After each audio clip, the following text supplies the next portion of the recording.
Hey gang, so you might be wondering why I'm dressed like a beardless leather bear from the 80s. Anyways, today is MISC day and we're going to be going through all of my MISC ships. MISC kind of has a special place in my heart. My first medium ship, as opposed to a Cutlass, which is what I tell most people to go with, was actually a regular Freelancer. Now, this is not a regular Freelancer. This is a Freelancer MAX, which I think is probably the most useful of all the Freelancers. It can actually fit a wider variety of vehicles in the back. It carries more cargo. I think it's faster. Unlike the Cutlass, which is kind of a little more combat focused, the Freelancer is a little more cargo focused. So let's go ahead and head on in. So one of the first things you'll notice when you get to the back here is that there aren't buttons to actually open the back door. It's one of those that's old enough that you just hit the ramp. What's kind of nice is the ramp is just one piece, so there's not an extra piece that slides out. For whatever reason, I find that a little more useful. You can see the cargo hold here is pretty big, and it can easily fit a vehicle. I think it can fit Ursa sized. About the only thing that caps, whoa, that's interesting. About the only thing that really caps the size of the vehicle, I guess that is closed, we'll just keep that to our back, is these bars, these sort of pointless bars that hang down from the rear turret. So you're going to kind of start picking up a theme as we go through this. So we go through this first door, and you've got kind of an internal cargo bay here, which carries, this is kind of a feature in all of the Freelancers, is this sort of sub room off the main cargo room and in between the living space. The living space is, we'll just show it here. There's your shoilet there. There's your food processing unit right there. And then you've got 4 beds, which you might note. And this is like a operations screen. I don't think it works right now. Doesn't look like it does. And then you come up here and it's got 4 seats. So right off the bat, one of the things you'll probably start picking up on this ship is that it feels a bit dated, and you're not wrong. This one had a sort of rework right before, I want to say right before 3.0 went live, right before Planet Tech came in. We'll just jump out here. Oh, maybe we won't jump out. Nope, ladder's going to get in our way. So this right here is kind of an airlock. So you've got the outer door there, and then you've got this inner door right there. So technically an airlock, but everything about this ship, it kind of got a little bit of an update. The original Freelancer did back when 3.0 dropped, but that was a long time ago. This ship could do with a bit of the Cutlass treatment, especially since it's a contemporary with the Cutlass. So let's go ahead and get this thing up and out of this hangar.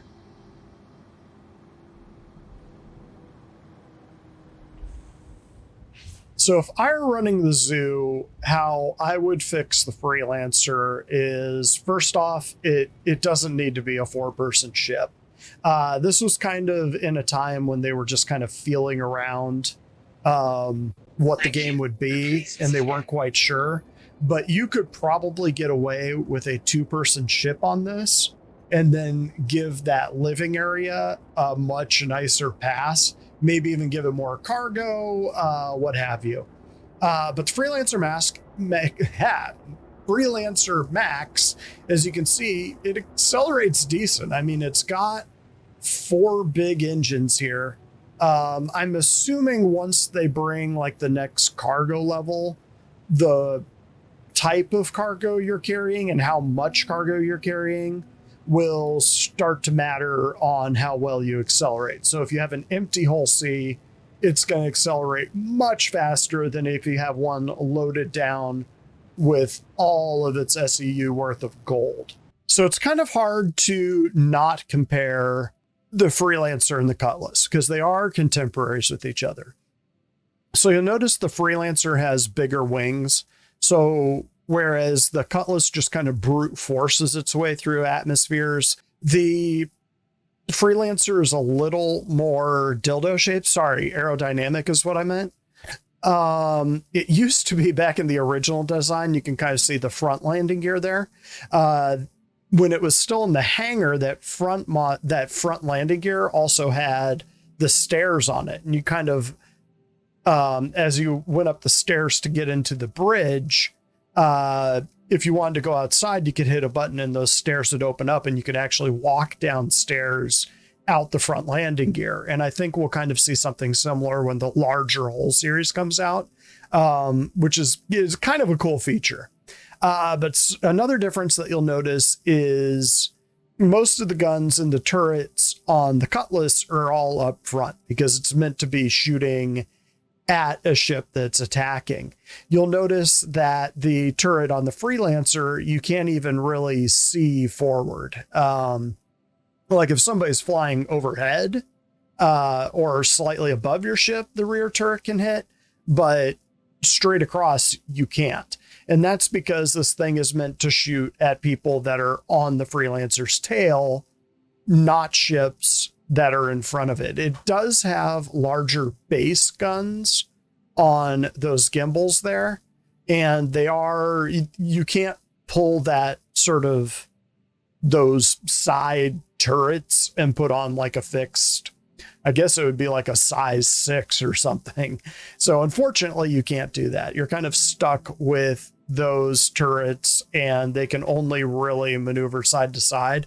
So if somebody's over here, you'll have those two guns will be able to point at them, but these two will be useless. But they do gimbal, which is kind of nice because this ship, unlike the Cutlass, isn't just covered in thrusters and guns. So as far as maneuverability on the Freelancer, you'll note that it's a little slower. So if you watch my hands, you can actually see when I'm beginning my turn. So we're going left. Now I'm moving full right. We're still spinning to the left. Now we're moving to the right. So it's not as responsive as the Cutlass, where I said that the Cutlass could kind of act as a heavy fighter. The Freelancer definitely can't. So the Freelancer is a bit more specialized. Its maneuverability isn't terrible. I mean, that's not awful, but it is a cargo ship primarily. It can shoot, but it's a cargo ship. And then missiles wise, you've got 4 Dominators, 4 Thunderbolts, and I think that's it. Yeah, so 8 missiles total. It's got Omni-Sky 9s, which I believe are size 4s, which aren't a joke. Those will hurt you if they hit you. So if a Freelancer wants to fight, it can. I wouldn't suggest it though. I'd like take a few pot shots, kind of hurt someone, and then run away is what the ship should be doing. So let's go ahead and get this thing landed. Just because of the nature of this ship, the fact that it's more specialized, and you'll kind of hear me say this about a lot of MISC ships, that it's an industrial brand, so their vehicles are a bit more specialized. And so there's not as much to say. This one's great at moving cargo. So if you want to be a cargo hauler and you don't want to throw in for like a Constellation Taurus, or you don't want the profile of Constellation Taurus, this one's a really good option, which is one of the reasons why the Freelancer MAX is in my fleet, because I kind of see this thing as going out with a bunch of prospectors or a bunch of vultures or something like that, and basically just being the community cargo hold for them. And then, running cargo back and forth as needed, or being, since you've got that center storeroom, kind of putting components and things that the miners and salvagers might need in that room and then putting the cargo in the back. It's a much better cargo runner than the Cutlass is. That's where its advantage is. But again, it's a specialized ship, so it would make sense that it would be better at that. Freelancer was my daily driver for many years. So this ship does have a special place in my heart. Whoa, there goes the Corsair.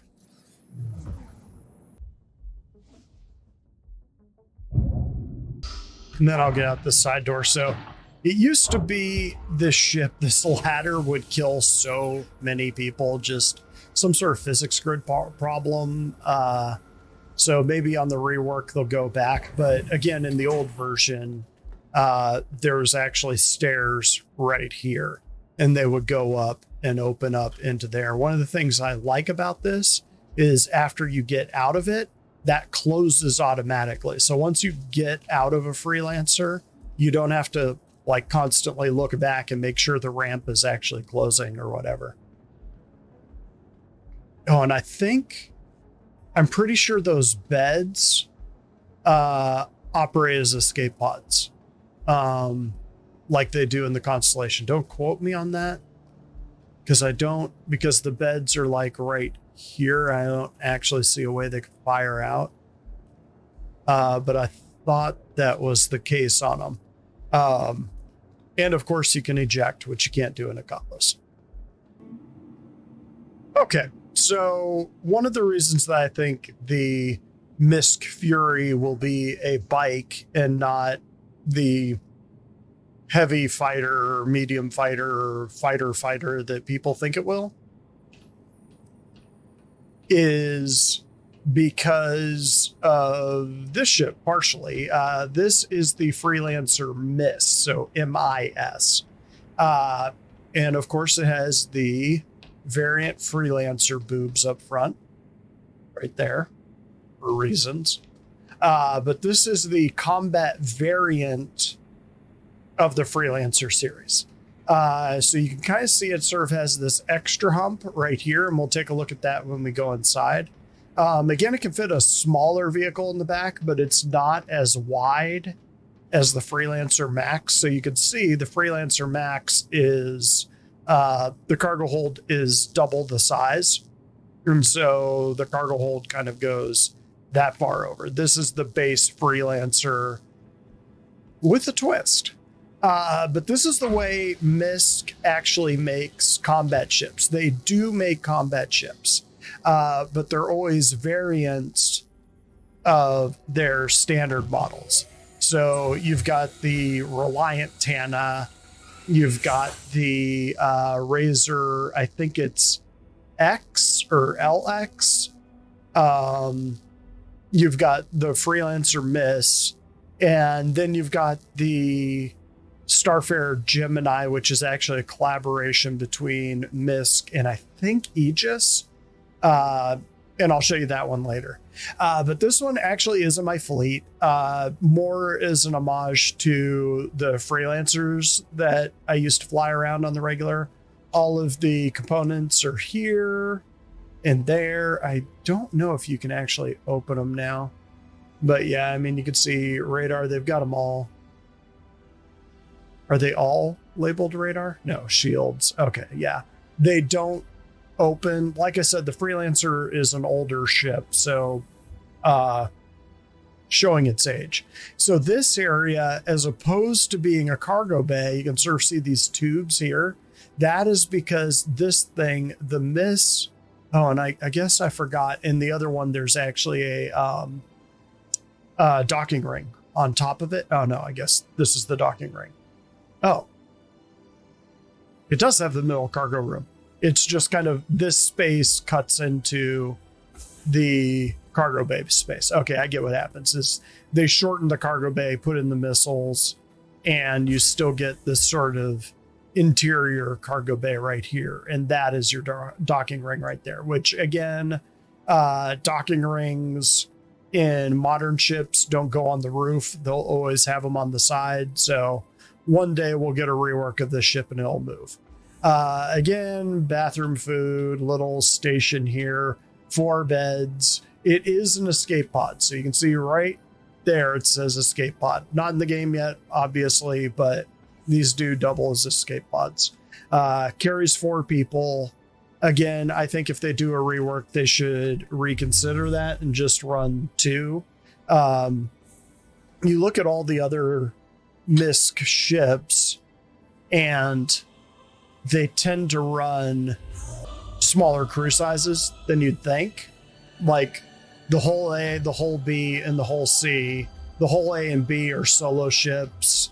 The Prospector is a solo ship. I think the whole C, the crew is like 2 or 3, but it's an enormous ship. That might have actually grown. We'll see. So this is the Year of the Ram skin from a couple years back. I just like to run this for the Freelancer. I just think it's kind of a good look for it, or for the Freelancer MIS. I don't pull this ship too often, but I think it'll make a great escort. Because the Freelancer has pretty good range. It flies decent. And when people see Freelancer, they don't think of it as a combat ship, which makes sense because usually you're right. That's not what it does. I'm not kind of the theme of the Carnival is more self-sufficient, being able to exist far off in the middle of nowhere. So having a missile boat doesn't really fit that identity. But this thing does carry a lot of missiles. So let's go ahead and take a look at that. Actually, I'll open that here. So you can see those things open and the missiles slide up. They don't fire super fast, but you got a lot of them. 20 Thunderbolts, 8 Arresters, those are on the wings, and that is that's a lot of missiles. When a MIS comes to party, it parties really, really hard. So one of the reasons that I really like the MIS is just kind of that unexpected factor. People see the Freelancer, they don't expect it to be a combat ship, and all of a sudden they're just getting spammed and spammed and spammed with missiles. People can get real frustrated and angry at this ship, but mostly just because they were expecting something else, which is honestly not a reason not to take it. Now, are there better ships out there? Yeah. Are there better combat ships? Yeah. Are there better missile boats? Yeah. I would sort of say that the Freelancer MIS is a little too gimmicky to be truly useful. Unless, like me, you have a soft spot for the Freelancer series. If you just like the way they fly or like the way they look, then yeah, by all means, this is a ship to go by.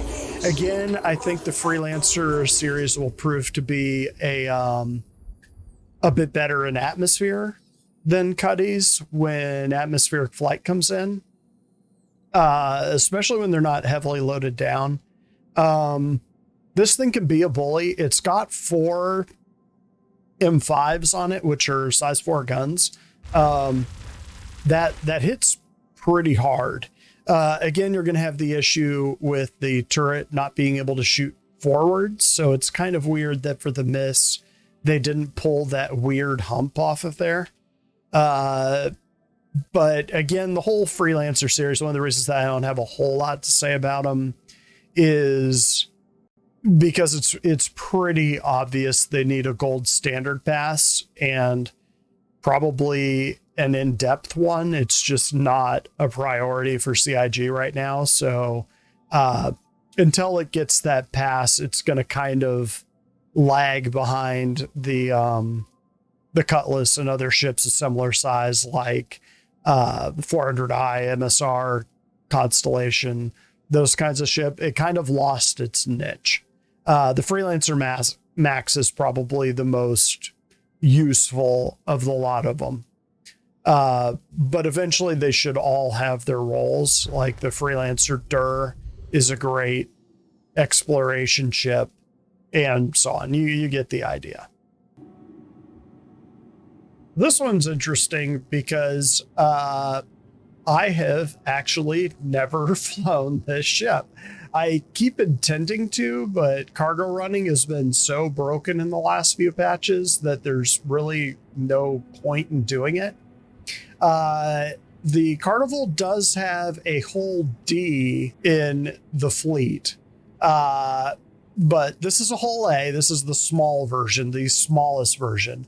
The whole A and the whole B can land on planets while they're loaded up.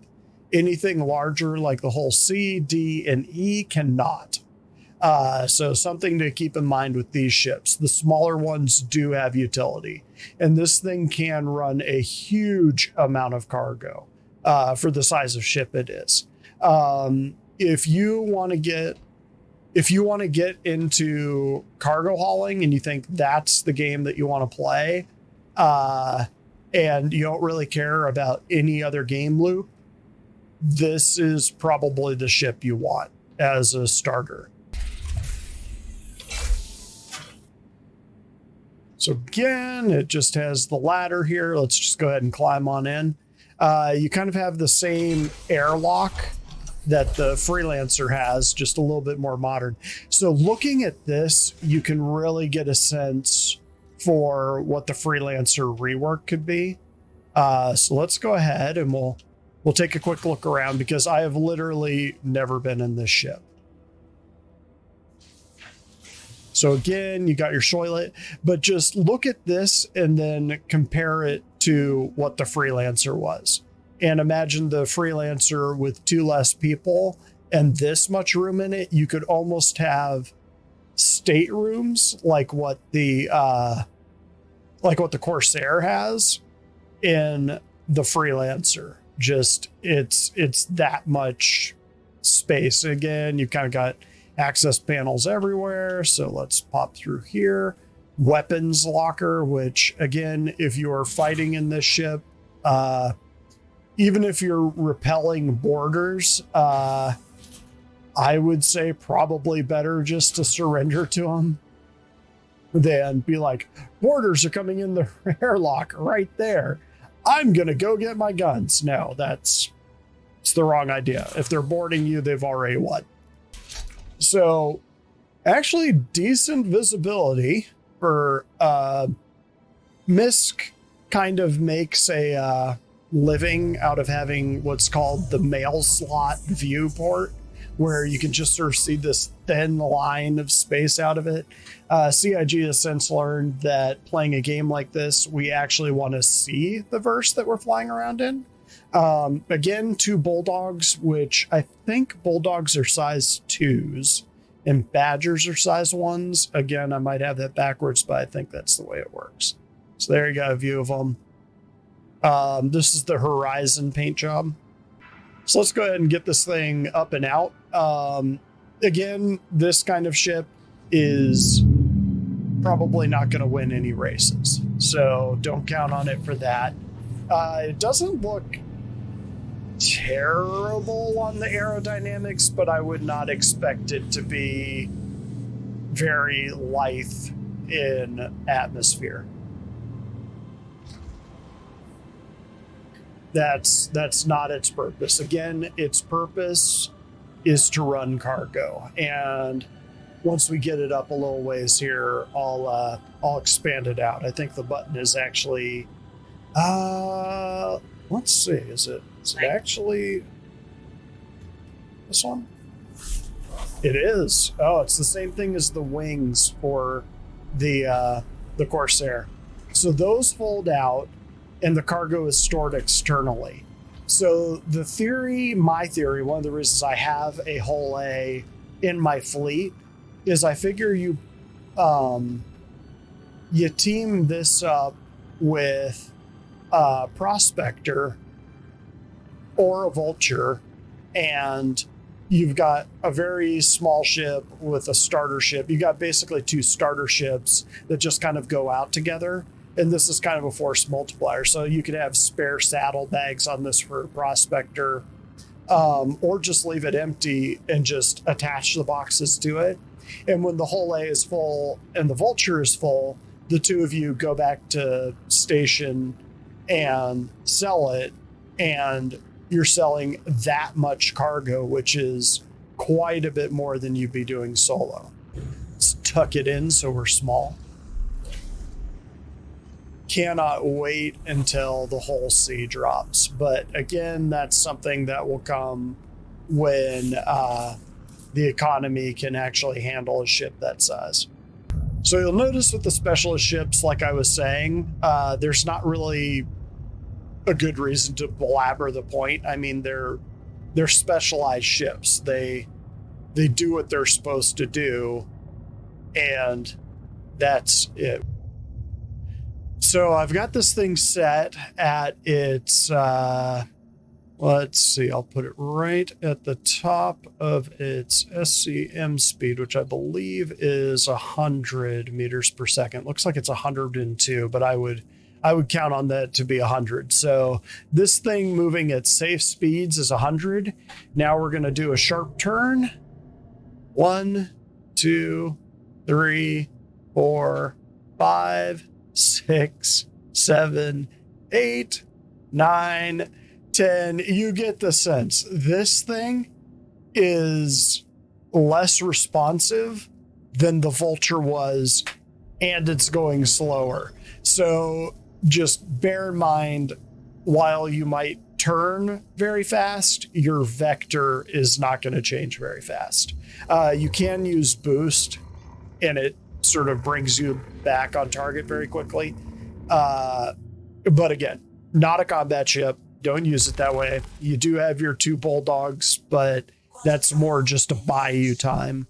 But again, cool little ship. If you just want to be a cargo hauler, or if you're operating kind of like I was saying, with a couple friends, a friend or a couple friends that are mining or salvaging or whatever the future loops might be, you could do worse than this ship. Like if your niche in your group is the person that carries the cargo, especially since all the cargo is external, that's both good and bad. It means it's accessible to everyone, so you don't have to be out in EVA loading everyone's ship. They could actually be in their own hold and lowering it onto your ship, which is kind of nice. You could basically just be sitting there with your ship hot and ready to go and go. So you make runs back and forth to the station, which means that you could potentially be running even more cargo for a group. All right, so this one, arguably the most useful miner in the game right now. So you've got hand mining, you've got the Rock DS, you've got the Prospector, which this is, and you've got the Mole, and all of those mine. One thing I wanted to talk about for the Prospector is something that I mentioned with the Vulture, and it's those saddlebags right there on the side of it. So let's go ahead and take a quick look around the Prospector if for some reason you haven't seen this. This is the starter ship for mining.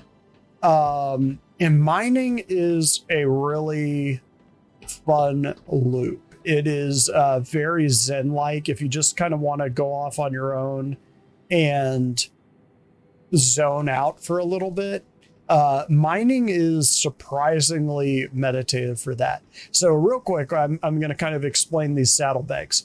So you can sort of see these bags look like they're made out of rubber or something, and they look mildly inflated. That's not a mistake. So what happens is this thing, I believe it carries per little one of these units, I think it carries 2 or 3 extra saddlebags. I think it carries 1 more. Okay, so maybe it carries 2 per. And what happens is as you mine, these saddlebags fill up. This isn't in the game yet, but they have said this might be in the game for 3.19, which would vastly change how the Prospector is used. Because right now what happens is you've got access to the full SEU. So all of the saddlebags, whether they're inflated or not, you have access to that. So you can completely fill up your entire ship. These things just kind of hang out here and fly back and drop it all off at a station for refinement. What will eventually happen is this bag will fill up. You'll have to pull it off and then you'll start filling up the next bag. You'll note there's not a cargo hold on this thing.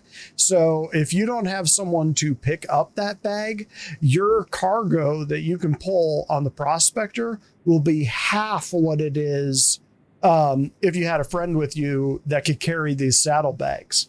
Likewise, if you had a friend with, let's say, a Hull A or a Freelancer or some ship like that had spare saddlebags on it, you could pull these and just keep slotting in the spares, and you could mine for as long as you wanted to, provided you weren't doing something like quantanium mining where it goes unstable. But I just want to mention that right now you have 100% access to all of these. Eventually what's going to happen, like the Vulture, this will fill up. And somebody was saying these are 8 SEU. I don't think that's right. I think each of these is 2 SEU big. And it's got a few of them in there. I could totally be wrong about that. But like the Vulture, you'll need to pull these and then the next one will fill. If these are full, it's not going to fill the next one. So you're basically halving how much you can move. So just wanted to say, keep that in mind when you get this ship, that everyone's experience of this ship so far is with kind of a workaround until they have things that can be tractored off. Again, you kind of have the MISC airlock here. It doesn't really work on this ship, but it will eventually. All your components are here. You got your bed. Yes, components up there. You do have a shoilet, food processor right here. It looks like it's just water. Oh, and towels. Fancy. Storage up there, that kind of thing. The same thing as with the Vulture. This room can be depressurized, and this room will still be pressurized. You do occasionally have to get out of the seat on the Prospector. And as with the Reliant, which I'll show you in a bit, all of your viz screens, all of your MFDs are above your head. So if you have any sort of head tracking, it's kind of useful in this ship. One of the things I like to do, I'll talk a little bit more about this one just because I fly the Prospector a lot. So you can see the guns right there. They're small. Usually what I do in the Prospector is pull the guns just to drive my signature down that much more. I'll run Stealth A components in it to make it that much more quiet. Again, you can see it has 2 bulldogs, no missiles. It's not a combat ship. Avenger 1 does have a vid where he shows him fighting and blowing people up in this thing, but in my opinion, if you're fighting and blowing people up in this thing, you've kind of already lost, or you're in the wrong game loop, like Avenger 1 was. So it does have VTOLs. Show you that. So you can sort of see the VTOLs are on right now. We'll pull the gear up. There we go. And then we'll go into horizontal mode. Those VTOLs will definitely help when you're mining on planets. So let's go ahead and get this thing up and out. I think this is the Dolovine skin. It was a special they had. It was like a subscriber freebie, and I kind of like the way it looks. Not bad. But yeah, fun little ship. I love this. I have it in the fleet for the same reason that I have the Vulture in the fleet. Part of the idea of making a self-sustaining fleet is you have to be able to repair your fleet and you have to be able to refuel your fleet. And this is part of the refueling. You have this ship go out and mine the stuff needed, basically raw materials to repair too. Although you could probably get that from salvage also. But never a bad idea to have the starters in your fleet. Just it's a small ship and it's too useful to not have around. So just to reiterate the point, yeah, you like the Vulture, you can solo in this thing. But even more so than the Vulture, because in the Vulture, you can go down into your cargo hold and move the boxes out of the way. In this thing, there is no cargo hold. So the only thing you can do is pull those bags off, and there's nowhere you can store them. So you almost have to have a friend with this one.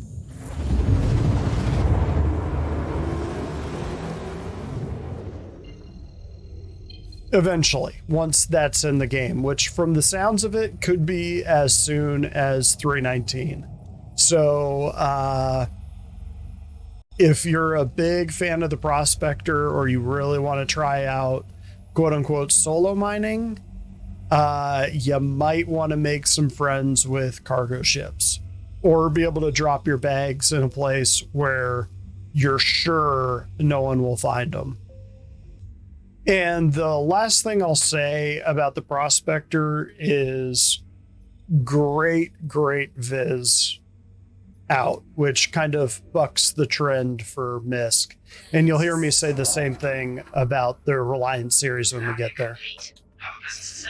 So this is a series that you almost never see anyone flying. So this is a Reliant, and this is a special variant of the Reliant that I have literally never seen anyone else flying in the verse. This is the Mako version. So the Reliant is the closest MISC has to a starter, and they have the MISC Core. Again, you'll kind of note that the theme with MISC is that their ships are kind of, with the exception of like the Hull A, their ships are kind of trailing behind. Like they're not very modern. They don't have like physicalized components. They don't have physicalized switches. The interiors kind of suck. They all kind of need a rework. The one thing that I wanted to have, this ship, the Reliant Mako, is actually in my fleet. The Reliant Core, which is the cargo variant, does not have beds to log out in, and it's roughly I'd say Avenger Titan size, but you can do a lot more in the Avenger Titan, so it's not a better ship than the Avenger Titan, so you should probably get the Avenger Titan, which I think is actually cheaper money-wise. The only one of the Reliant series that I'd actually recommend is the Reliant Tana. If you and a friend kind of want to run around and be bounty hunters, you could do a lot worse than the Reliant Tana. So the trick with this one, and the reason this one's mostly in my fleet for completely role-playing reasons, I was going to, once the game gets a little bit further along, gift this ship to one of my friends, and she's actually a writer in real life. So I thought the news van would be kind of a good one for her. But it was also kind of a character that I wrote up for the machinima that I was going to do, that I'm now turning into a webcomic. So I didn't need to actually get the ship, although it'll be nice to have it in there. So what will media be in this game? Nobody knows. It will probably be something that comes after exploration, so think 4 or 5 years, if it's even that. I mean, people are all talking about how you could edit videos from this station here and all of that, and how cool it would be. Let's hope that doesn't kill me. So this whole big thing here turns into a screen. You've got a big screen here. Yeah, the people that are thinking that you're going to be editing videos from this thing are absolutely fooling themselves. I can't imagine that CIG will be running a version of OBS through their game or whatever. So what'll this ship do? I have no idea. But as far as like a 2-person ship goes, imagine this is kind of a storage area for guns, and there's like a 2 SCU room here for boxes, and that's what the Tana looks like. You've still got 2 beds. you've got the shoilet, and I think that says access panel. This will probably eventually be a food processing unit at some point. But the reason you get and here's where the components will eventually go. But again, it's an older design, so you can't actually open any of this up, and it's too squishy, so the metrics are off. This entire line needs a rework. But the reason why this ship is in my fleet and why I would hang on to it is right here. So it's got one of the best views in the game for like touring and flying around. I mean, you can literally see 180 degrees in any direction. So, I mean, you can see all the way over there, all the way over there. You can see under you. You can kind of see over you.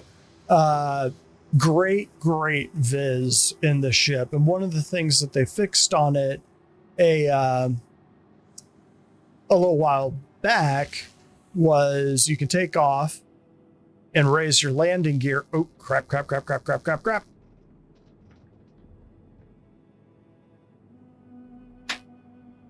Okay, it just made a liar out of me. So when you raise your landing gear, you immediately go into vertical mode, which I'll show you in a minute. I have a separate binding for landing mode and vertical mode. The ship has a gimmick that doesn't really have a purpose, and I kind of want to talk about how I would fix that if I were CIG. So this is in what I call flat mode, which should make the ship like really maneuverable in atmosphere, you would think. I mean, the wings aren't very aerodynamic, but come on, this is a computer game. So, I mean, it doesn't have terrible maneuverability, but one of the gimmicks on this ship is this. So that is vertical mode. And let me show you what it looks like when you're actually in here. Now your co-pilot is sitting down below you, and the back of the ship isn't accessible, which does make the ship good for picking people up that you don't know. So if somebody's all like, hey, I'm stranded, could you come pick me up? And they put up one of those travel beacons, you pick them up in this ship and you go into vertical mode. They are trapped in the back of the ship, so they can't get to you. So if it's someone setting up a honeypot, they can't just climb into the bridge or into the cockpit, shoot you and take your ship. They are trapped in the back of the ship. So you can sort of see the back stays flat, and I'll see if I can zoom in. Okay, so you can sort of see that little red square there. Right there. That is the doors to get in. So there's no way to get in. So what I would do, this is one of MISC's sort of claims to fame, is that they are they're a human manufacturer, but they work with the GN. You can pull these little things on the tips of the wings and put in different features. So this is the camera setup, but you can put in a turret there. But anyway, so these guys work with the GN to make ships. The way I would fix this ship is when it goes into vertical mode like this, have it so that those engines can swing around just wildly, like the Car2All or the Suntokii, which we'll be getting soon enough. Right now, they don't do anything. I mean, you turn around while it's in vertical mode. It's basically just a spaceship, but now, or it's basically just, a really tall ship.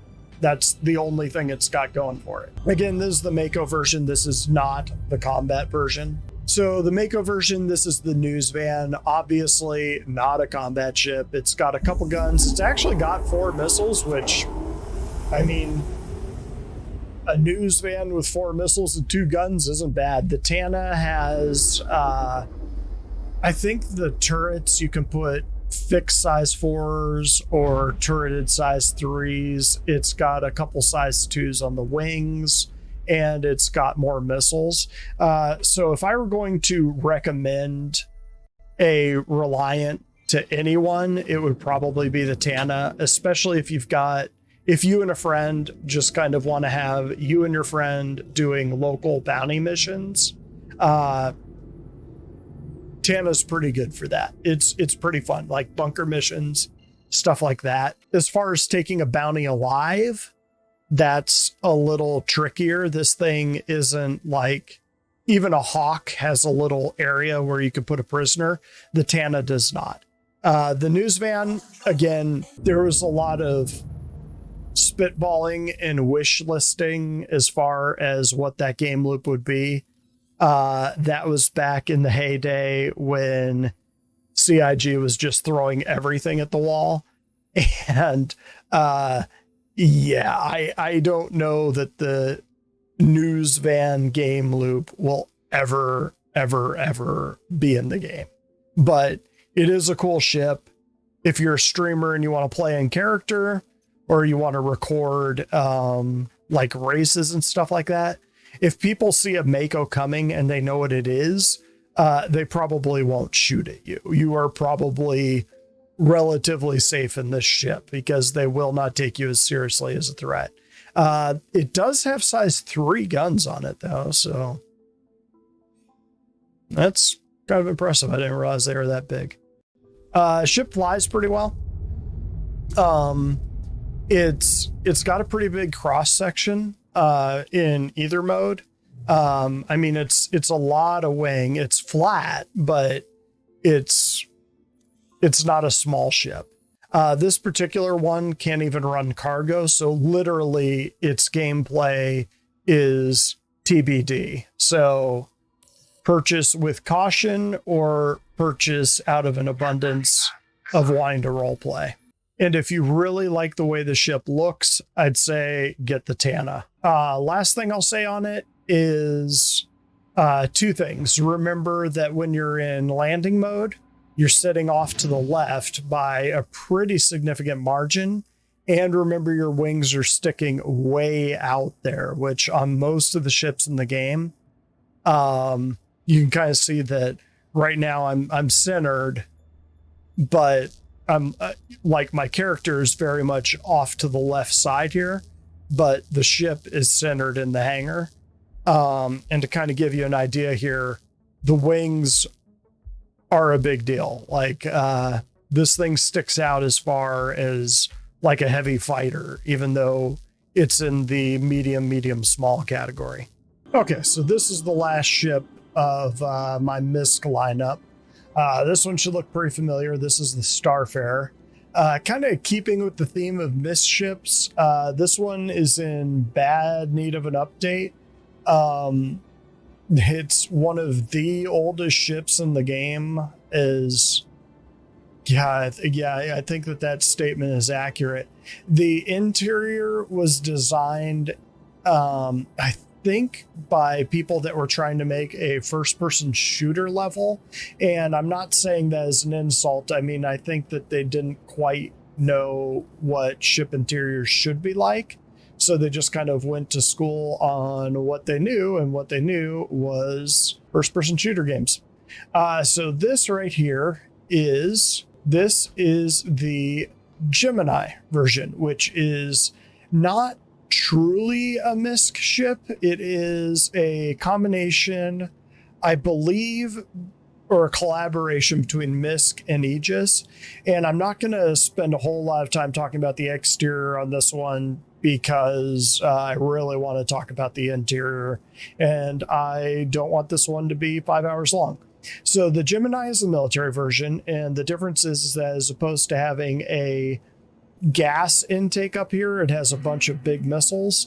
It has bigger guns. You can just make out the huge ass turret up top, which I think has size 5s on it. So really big guns on this one. The Gemini, if I recall correctly, has thicker armor, which again isn't in the game, but less cargo. So this one, no big surprise, just judging from this, is the fuel runner, or the refueling ship, which is actually in the game now. It's just that Stanton is a well-populated, lawful system that's small, so there are literally places to refuel everywhere, no one needs to call in a refueling ship right now. But come Pyro, come 4.0, that will not at all be the case. That if you're friends with one gang, you're going to be enemies with another gang. Pyro is gigantic, so people will be running out of fuel all over the place. So you can see the cargo hold in here is pretty sizable. I don't think this holds quite as much cargo as the C2, but I believe it carries more than the Caterpillar. But this thing is so glacially slow that it's not really worth it to fly it as a cargo runner yet. Definitely needs a rework on the interior. Again, this is the military version. So you've got jump seats along the side. You can carry Marines. I don't think a Tonk will actually fit through that door, and I don't think a Ballista will either. But you could fit a crap ton of Cyclones in here. So let's take the tour. So up through here, again, you're going to kind of notice the theme on this, as with the other MISC ships, just tons of wasted space. Not really utilized well, and most people in this ship are going to go through that door, up the stairs, which are right there, come through this door, go on this platform, and go through, and never ever see the rest of the ship. So I will show you the rest of the ship right now, or at least a majority of the ship. I won't really show you the Jeffries tubes or anything. So if you go through this way, that door right over there leads you to the bridge. This door, which is an airlock, leads you to, come on, open up, the catwalk. And you can refuel ships from out here on the catwalk, or you can do it from inside. Most people just do it from inside. One thing I will point out while we're out here, you can see the man turrets right there, which I think those have size 3s on them. So pretty substantial guns on this ship. To fully man all the guns you'd need, to fully man this ship, I'd say you probably need like 5 people, but most people run it with like 1 or 2. I would say come Pyro, just given the value of having a refueler and the fact that you might be able to tractor beam the whole fuel pods off and put them on your own, people might want to start running this thing with turret gunners, so with a bigger crew would be my suggestion. So let's go through here. So you come through here, through this door. Now you've kind of got the cargo loading room, which they might have a tractor beam or something in here to move stuff. We'll go through here in a minute when I'm actually going to take off the ship. Again, this is kind of the quick tour. That's coming through the other door from the catwalk. This is the other side of it. Again, you're going to note that this is a very maze-like interior, and that's because it is built as an FPS level, not as like a realistic interior of the ship. So continuing towards aft, okay, I kind of lied. This is one of the Jeffries tubes here. And come through here, escape pods. This leads out to one of the guns, more Jeffries tubes. So you can actually see the catwalk right there. And that's the rear turret that hangs off on this side. And I won't bother showing you the other side because it's the exact same, but I will take you on a tour of the middle. Again, big ass wasted space here. There's your gravity generator. I don't know why this is airlocked. You got escape pods here for some reason.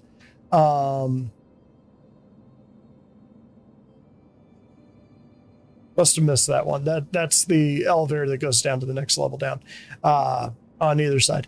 But let's, I think it takes you down to the escape pods on the bridge. So you could get the whole crew off. Let's go this way. Now I'm starting to get turned around. Okay, yeah, here we go. So, yeah, so you're kind of going around that whole area is right there. You've got a lift access here. I'll keep us on the same side of the ship. I'll keep us on the port side of the ship just so it doesn't get too turned up. Again, going down that way is how you get down to the bridge. So coming here, thank you. Get that elevator down. One nice thing, it does actually have a ladder here, which one of the oldest ships in the game, and they still knew to put ladders next to elevators just in case things were shut down. Again, ton of wasted space here. That is the gigantic turret up top. That is the elevator on the other side. So again, now you're facing forward. This is the port side. This is the starboard side. I believe, I don't even know what this room is. It's one of the ladders up, but you've got a big ass room that could be used for something completely different. Let's check over here. This is just the bathroom. I think this is just the bathroom. Well, the doors don't even open. So there's that. Oh yeah. Those crew quarters. So yeah, those are bathrooms. So this is the crew quarters. Looks like you got enough crew for 6 crew and 1 captain. I'll get to captain's quarters in a bit. You've got, I don't even think you got lockers for the individual crew quarters. Again, this ship was dropped. God, I want to say like 2015. So real early in the project, and it really, really shows its age. You've got your community eating room, cafeteria here, and captain's quarters are right here. For whatever reason, captain doesn't have a chair, so he just has to stand here. But you do get a spaceship bedspread. So there's that. Again, big space. You can kind of see this is a very old ship. You got your toilet here, but you go into any modern ship. I think that's actually for food, so you get your own food processor in here. Again, that's aft, so you can kind of picture that the catwalk is going out. Whoa, what's that? Oh, it's for sitting down. You can kind of imagine the catwalk is going off this way, and all of your tankers are right there, and your bridge is like right down here. So with that in mind, let's go back downstairs. That's right, go this way. Like I said, maze-like, good stuff. You can go down the elevator because I don't trust that. All right, take a right, go down here. Yeah, I mean, this is one. It's funny. John Crew is on a talk about one of their ship talks, and somebody was like, "When are you guys going to do a redesign of the Starfarer?" And he's like, "Starfarer isn't that bad. It works. It does what it's supposed to. Like, what's the problem with it?" And I'm guessing at some point he actually hopped in a Starfarer. He's like, "What are people bitching about? It works fine." And wandered around this thing and went, "Oh my God, this is a mess." So this is where the bridge is. You can actually control refueling from right here as opposed to out on the catwalk, which is probably preferred. That's why a lot of people solo this ship now, is because you can just get out of your seat, walk over here, and do the refueling from here. But right now, refueling is more of a role play thing than an actual useful thing. And Pyro, it will actually be useful. This is the captain's seat. Which I don't think the captain can actually do anything yet. Co-pilot seat. Pilot seat is this one right here. So again, MISC, this is the MISC mail slot that people are talking about. You don't have a really good view of what's around you. So let's go ahead and get this thing into space. And this thing is a bear to fly in atmosphere. Like, it takes it forever to get off the ground.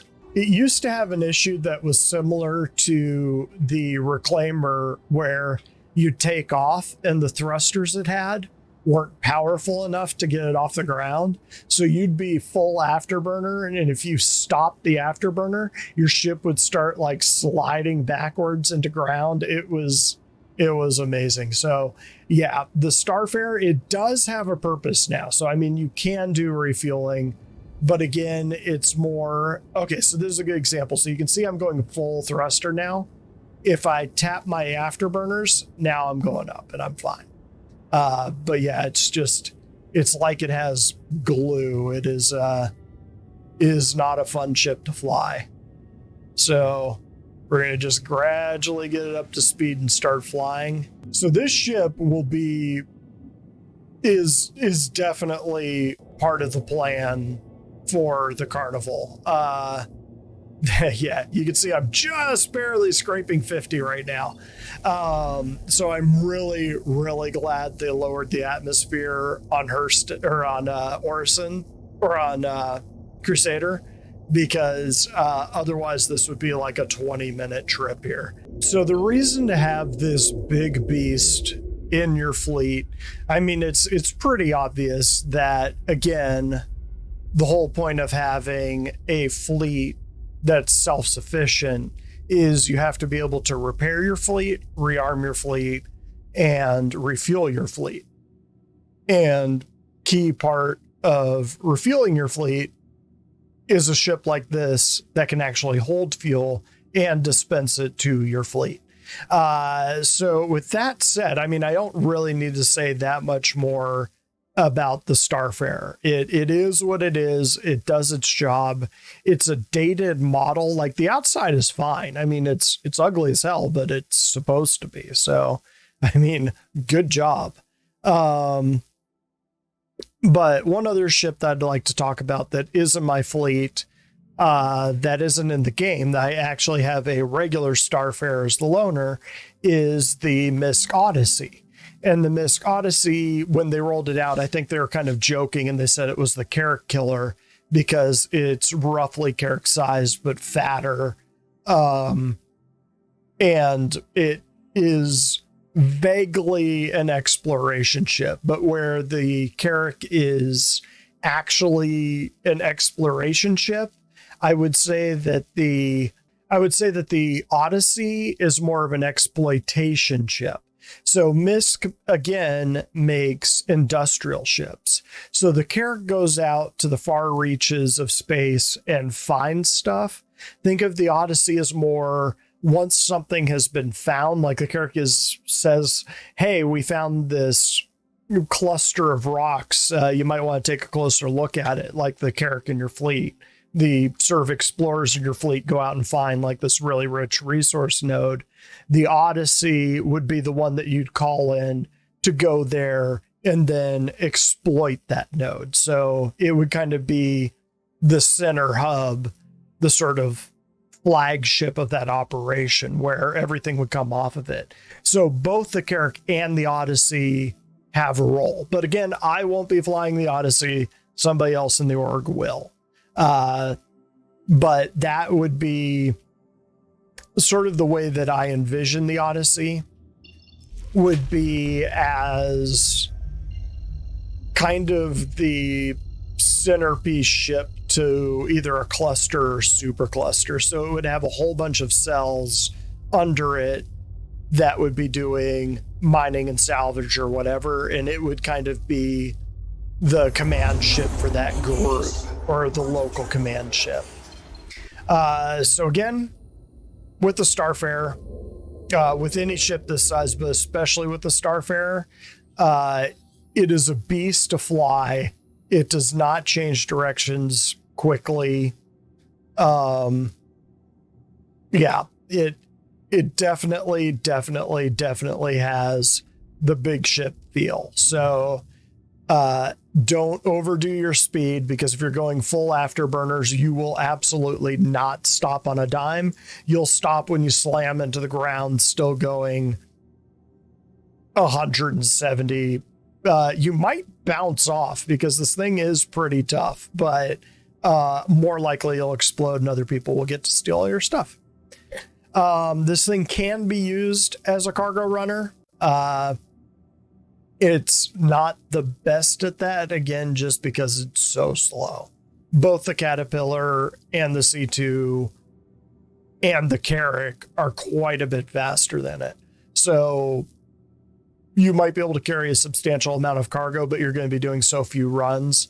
It's probably not worth it. That's about all I got to say about this one, gang.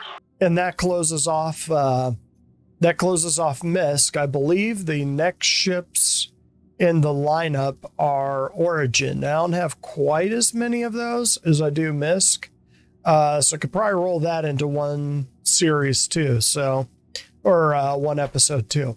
Other thing I'll say about the Starfarer is it's probably one of those ships that once you get into space, you probably want to log out on the ship and not have to land it, because it is kind of a pain in the ass to land. Once in Pyro, again, take it out with a group of probably 4 other friends, and you'll be able to hold it against anyone that can take a crewed Starfarer is probably going to take it anyway. All right, gang, that's it for this one. So catch me in the next one when we start going through all of the Origin ships.